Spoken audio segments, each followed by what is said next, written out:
कैसे डूब गया था कभी ना डूबने वाला टाइटैनिक जहाज? क्या है 113 साल पहले हुए हादसे की कहानी? नमस्कार, मैं हूं रचना सिम्फा। 113 साल पहले की वो ऐतिहासिक और दुखद घटना जिसने पूरी दुनिया को हिला कर रख दिया था, जिसे सबसे बड़ा समुद्री हादसा भी माना जाता है। कभी ना डूबने वाला टाइटैनिक शिप अपने मैदान वॉयज पर निकला और फिर कभी अपनी मंजिल तक नहीं पहुंच पाया।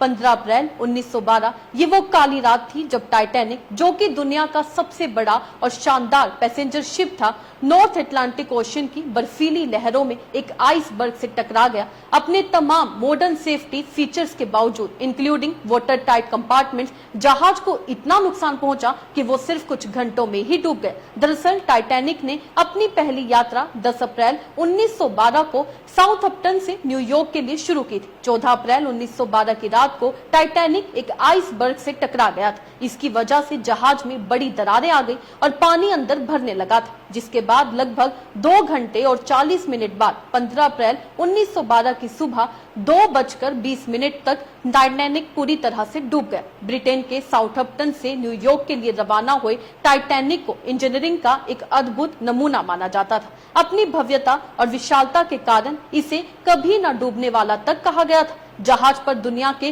कुछ सबसे अमीर और प्रभावशाली लोगों के साथ साथ बेहतर जीवन की तलाश में अमेरिका जा रहे हजारों अप्रवासी भी सवार थे, लेकिन इसका अंत ऐसा होगा ये किसी ने नहीं सोचा था। सुबह के शुरुआती घंटों में कापरथिया नामक एक जहाज घटनास्थल पर पहुंचा और लगभग 700 बचे हुए लोगों को बचाया गया। बचे हुए लोगों की कहानियां दिल दहला देने वाली थी, जो उस भयानक रात की कहानी और अपने प्रियजनों को खोने के दर्द को बयां करती थी। उन्होंने अपनी आंखों से देखा था कि कैसे एक कभी न डूबने वाला जहाज समंदर की गहराइयों में समा गया। वैसे कल ही का दिन यानी 15 अप्रैल को टाइटैनिक की 113वीं बरसी थी। टाइटैनिक की 113वीं बरसी पर उन लोगों को याद किया गया जिन्होंने अपनी जान गंवाई। ये घटना न केवल एक बड़ी समुद्री दुर्घटना थी, बल्कि जहाज निर्माण और सुरक्षा नियमों में भी बड़े बदलाव की वजह बनी। इस दिन को याद करने के लिए कई कार्यक्रम आयोजित किए जाते हैं, जो इस त्रासदी के पीड़ितों को श्रद्धांजलि देते हैं। बता दें, टाइटैनिक जहाज का मलबा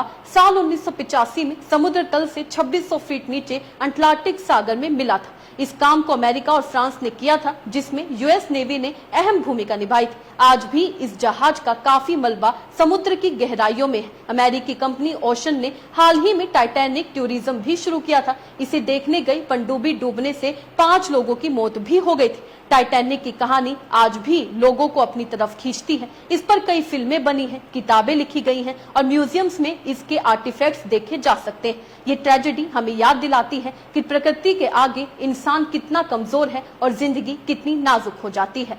खैर, इस खबर से आप क्या समझते हैं? अपने राय कमेंट में लिखकर जरूर बताइएगा। इसी तरीके से देश और दुनिया से जुड़ी हर छोटी सी बड़ी अपडेट के लिए FBN यानी फ्रंटलाइन ब्रेकिंग न्यूज के साथ बने रहिएगा। धन्यवाद।